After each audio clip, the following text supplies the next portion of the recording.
Good morning and welcome to you all.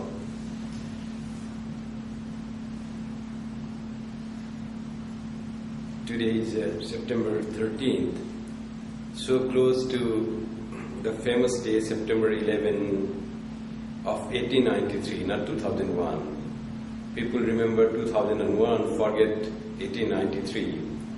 How much good was blown that day. In fact, Swami Vivekananda had said in Varanasi, I'm going away and I'll not come back until I burst like a bombshell on the society. Perhaps that 11th September 1893 was the day when he really burst as a bombshell, emanating all goodwill and goodness and harmony and friendship to the whole world over. So in the reading, it was introductory read that how it was important how Swamiji came to Parliament of Religions. When Swamiji, an unknown wandering monk, was traveling across India and he wanted to remain incognito, not to be known by anyone, not even by his brother disciples.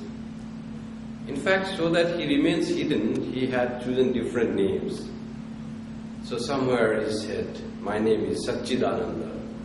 So after that he goes to another city and says, my name is Vividishananda. Other places is Vivekananda.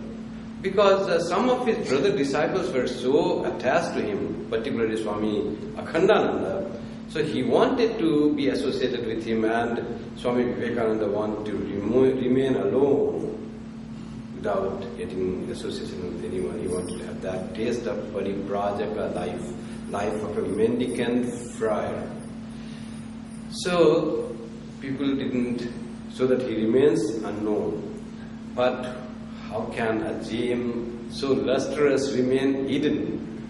So it has to come out.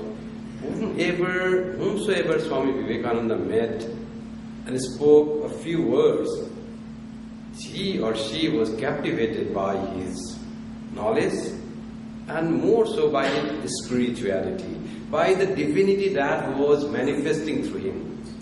Not the words, not the intelligence, but it was the spirit that was coming out, just bursting forth from his personality that touched the life of everyone he made or he spoke with.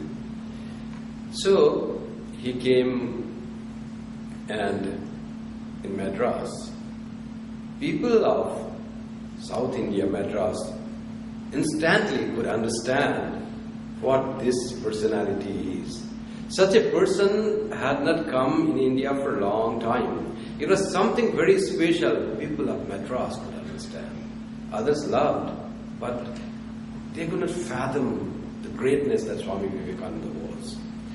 And they had heard of a big gathering of religious people that is going to take place sometime in future. They didn't know the date. And they found that this person will represent our religion truly, and he can impress upon the people the greatness of Hinduism. And they heard Swamiji, there is going to be Parliament of Religions, and you please represent Hinduism there. Swamiji, somehow as we read, he had the idea that he wanted to go to America and present the views of India there. He wanted mainly to go to India, not only just to present the views of India and get his name and fame for himself, but his love for India and its message was so great, he somehow wanted to help it. He knew that Indian people had tremendous spirituality, wonderful heart, but so much of poverty. How to ameliorate this poverty? That was Swamiji's one passion when he toured India. Great people, great hearts, but so much of poverty, so much of ignorance, so much of lethargy. It just ate up his heart. And he thought something he should do. A lone wandering monk, what he will do. But that heart, when he said, he later on says, feel in the heart and things will be done. So people said, you represent us and go to America. He already thought of going to America.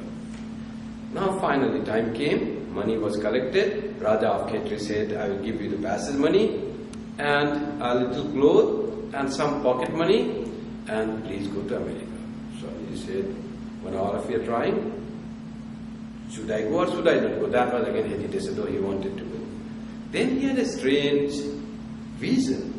He was sitting by the sea and he sees that Sri Ramakrishna is walking on the water and he is beckoning him to follow Sri Ramakrishna. Then Swami said, what does it mean? He came to feeling that Sri Ramakrishna is asking him to go to US. And this vision is very significant. Sri Ramakrishna not asking him to go to across over the ocean, but to follow him to cross over the ocean. Sri Ramakrishna will be always above and in front of him when he is out of the shores of India. That he felt, that he writes. Still, then everything was arranged, ticket was arranged, the date was almost fixed. Still he says, Sri Ramakrishna himself gave indication, still he says, no, I'll have to have final blessing, final words. Sri Ramakrishna's words were not final for him. He said, I want the final word has to come from Mother, Holy Mother Sarada Devi.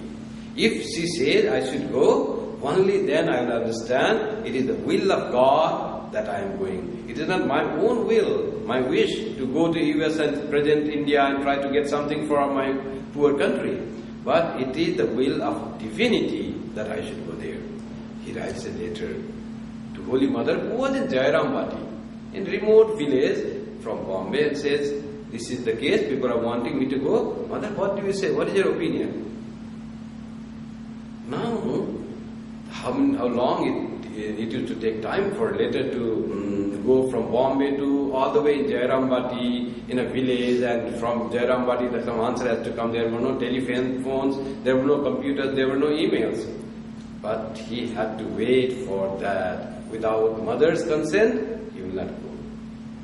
And in Jairambati, you see how this providence, how this Swami Vivekananda says his coming was not planned by himself. It was all divine plan. So, there in Jairambati, it was week 8, and mother says to one of her disciple, go to the post office and there might be some letter for me. They said, how can we go now, mother? Today is the weekend and it will be closed and there will be nothing today. She said, go, please go and check. Somehow she felt.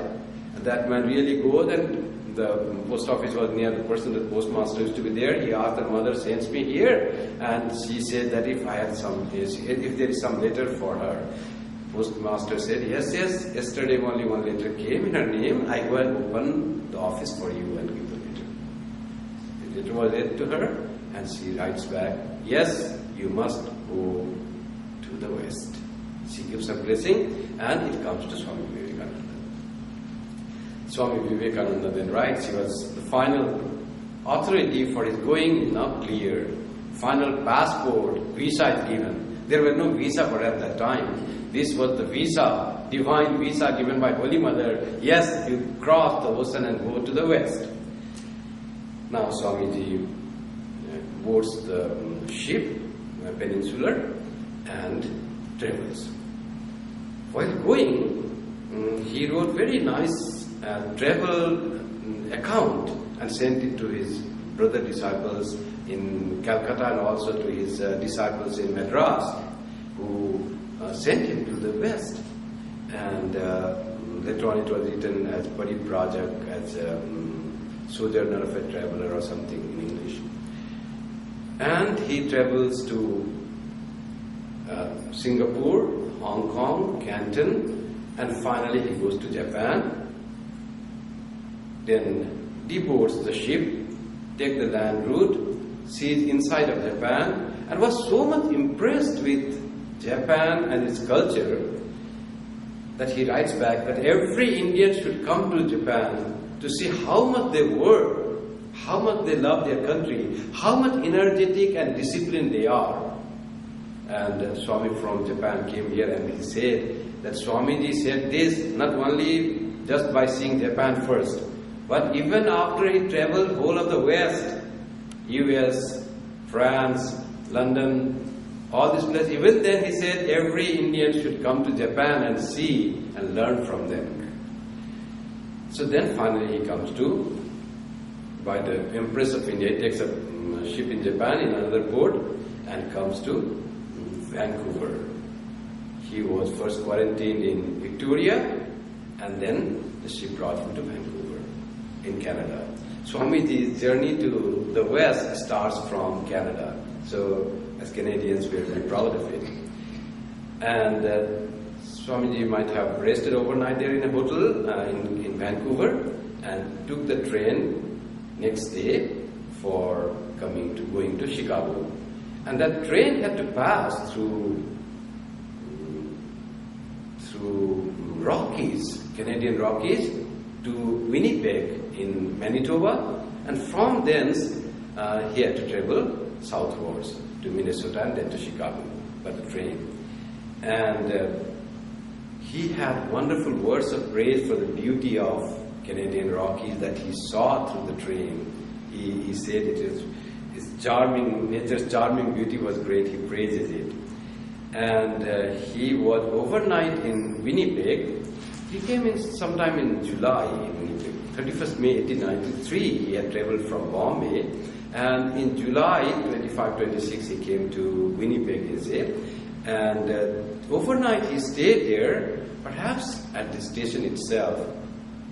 And we celebrate there in Winnipeg the visit of Swami Vivekananda every year. Swami Pramathanandi came and he was instrumental in making a plaque there and organizing the people to celebrate that great event and great personality, spiritual personality like Swami Vivekananda's touching the feet, touching the ground of that city, it becomes holy, and they commemorate that. So this year also, I'm just coming yesterday, I came from that commemoration day for the visit of Swami Vivekananda. So we celebrated that on September 11th, because it's a very holy day for the admirers of Swamiji. So from there he comes to Chicago. There was a big fair going on, 400th anniversary of the discovery of America by Columbus. So big Columbian exposition and all sorts of advancement of science and technology were put there. Electricity was being shown, electric bulb, and all sorts of a big, huge fair, people coming all over the world, very crowded. Swami Vivekananda, there were some kings and other Rajas visiting from India. So in fact, Mr. Jamsetji Tata also visited that time to the US. And Swamiji had wonderful conversation with Jamsetji Tata in the ship Empress of India. And he told him, he came to business buying some iron. And Swamiji said, why do you buy iron? Why don't you make a steel factory in iron steel factory in India itself? That idea Swamiji gave. Swamiji didn't give only the idea for a steel factory, but he said, why don't you start an institute where people can do research in science and technology? He had not seen that time the science and technological development that America had shown or the West had shown, but still he knew how much progress has been done in the West, how much we are lagging behind. And seeing a person like Jamsetji Tata, he said that Jamsetji remembered that thing that Swamiji had inspired, and he later founds that institute which is now known as Indian Institute of Science in Bangalore. Jamsetji found that, and people remember it was founded by the inspiration of Swami Vivekananda to Jamsetji. They write it, they just say this. And Swamiji came to this thing. He went to fair about 10-11 days. He was in Chicago, but the problem was it was very expensive. Swamiji's disciples were not rich people in US, in Madras. They had collected little money, and Radha had given the passage money. Money was fast depleting. And he found that he came in July in Chicago. Found that this Parliament of Religion will take place in September. So a lot of time he has to spend, and if he spends, he has no money to live in a hotel. So, what to do? He was in a town. Someone says, go to New England. In Boston, there will be a cheap place, and you can find some cheap and you can stay. Now the problem was when he went to Chicago, that Parliament of Religion's office, they said, where is your credential? Where is who sent you? So no letter from any organization. Hinduism doesn't have any organization as such. It is unorganized religion. Swamiji says it is good that it is unorganized religion. So then they say you don't have a letter from any organization, you don't represent any faith, and it's already closed. All program is finalized. We don't have any delegate coming now. It's July end already. We have the September beginning, the session starting. So it's all closed. Sorry. Swamiji, somehow, he knew that some force was behind him that brought him. In fact, in India itself, he said, that is being arranged for this, for saying him, he said. And for this, Swami Vivekananda always identified himself with India. Swami Vivekananda was not one person. He was India. He brought the message of India. He spoke on behalf of India. All Swamiji was India. Sister Nivedita says Swami Vivekananda was miniature India. India in flesh and blood. That was Swamiji. And he said it's meant for this. He had that. Prophets understand it. But still when he came and he found so much of difficulties and so much of different things going on, he was in doubt whether he should go back. Many times he thought he should go back to India, it will not work. But still another, his higher mind would say, no, you have to stay here. And he wrote back. Many times I thought of going back to India, but still I will not go back. I will try here, this year. If not Parliament, I will try to speak and meet with the people. If not this time, I'll try next year. If I fail in India, America twice, I'll try England. Only then I will go to India if I fail there also. That much of strength and courage he had to, and so much of power was saying from within him, you have a message, you have to deliver that. Then in Boston, while he was coming on the train, one lady was sitting, old lady, and he saw Swami Vivekananda sitting in another seat and came to talk with her. Just attracted by Swamiji's personality. And that lady was very famous society person. She was a writer, quite well known, Catherine Sanborn. And when she talked, as it happened in India, anybody coming in touch with Swami Vivekananda first what became his friend or his admirer, whatever you say, or his disciple. Something will be connected, or some will be even his dislikers also were there, who had very selfish ends. They were dislikers of Swami Vivekananda also, like some missionaries in US, or like some very dogmatic religious personalities in Sri Lanka. But very few such incidents we know. Otherwise we know Swamiji was loved so much. But there were opponents of Swamiji in US a lot. And many were from Indians were there who didn't like Swami Vivekananda. But this lady was very impressed, and he said, you should go to Boston, I'll arrange for your stay there, and I will make your introduction to Professor Wright. Professor Wright was a professor of Latin language in University of Harvard University. And he was in a vacation there in Boston. And he was very famous. Not only he was a simple professor of one language, but he was a very learned man, quite famous in the scholar section of the society. So they are introduced to Professor Wright in Annisquam.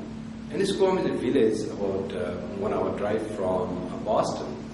And there he was staying Swami Vivekananda, and there he meets Professor Wright who was on vacation. And Professor Wright talks to him, and he says his problem, why he came, and now he thinks he should, he has a plan, perhaps he should go back, because Parliament is not working. Then Wright says, how, you should not go back. you are the perfect person to represent your faith in the Parliament of Religions. He says, but I don't have credentials.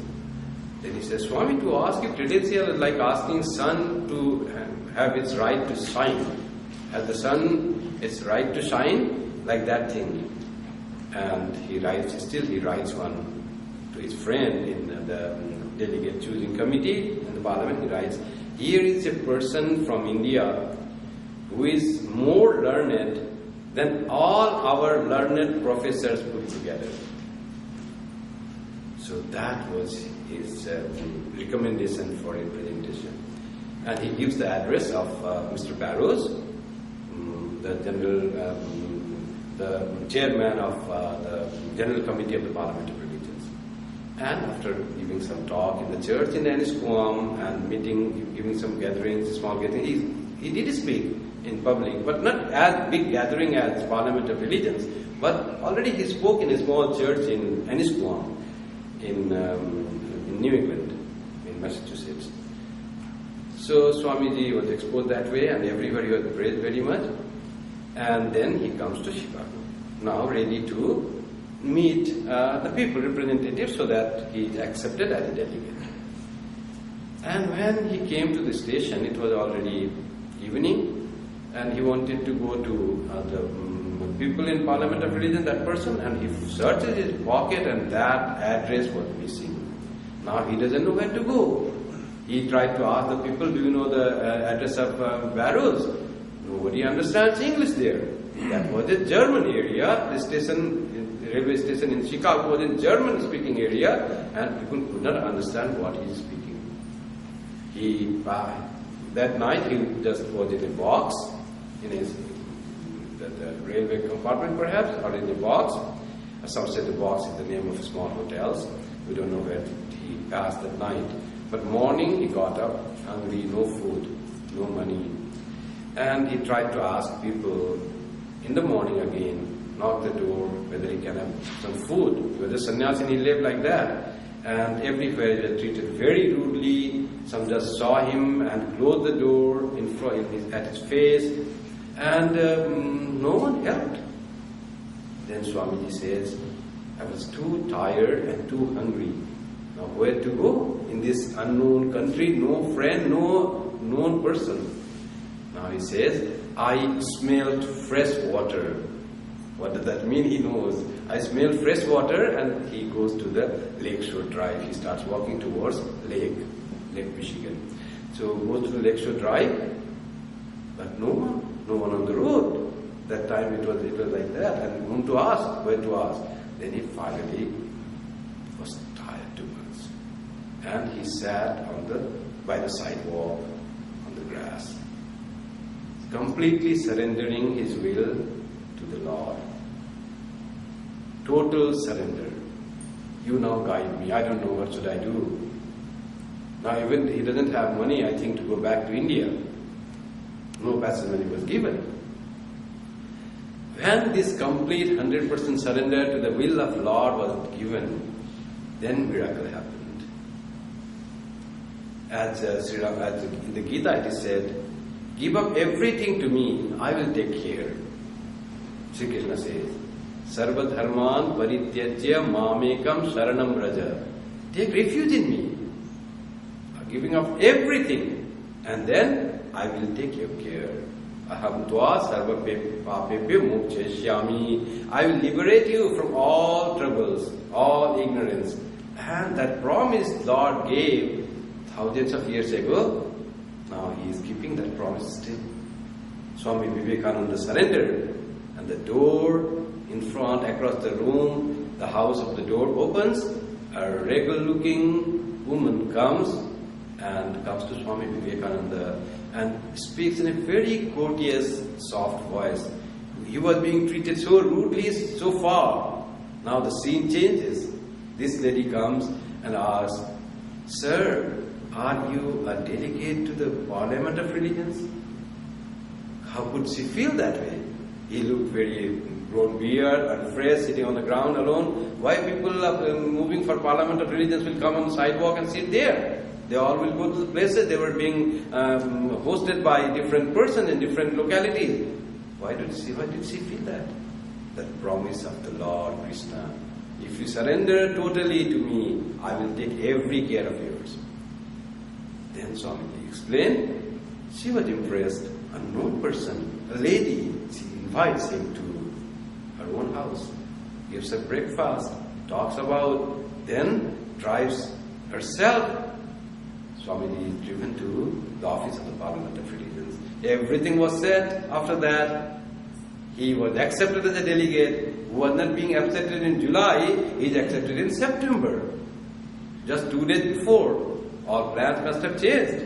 His name had to be included as a delegate of Hinduism.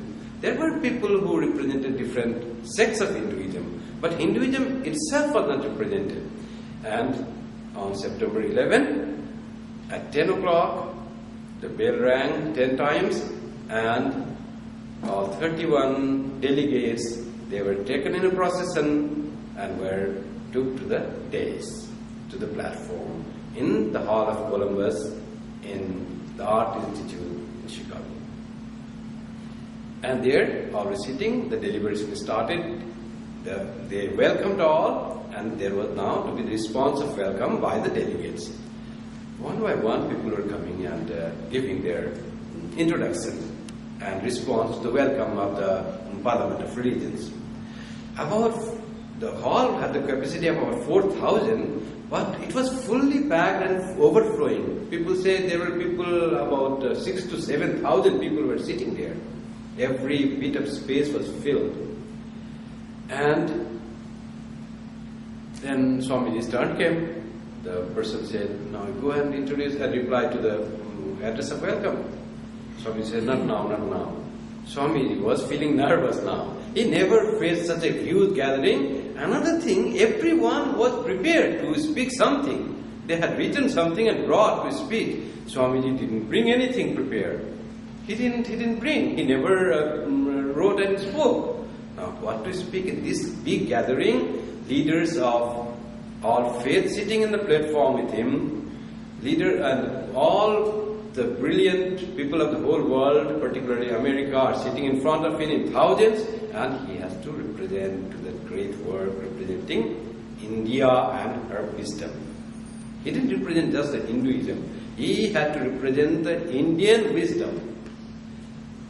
So, Swamiji just remained without going until the end.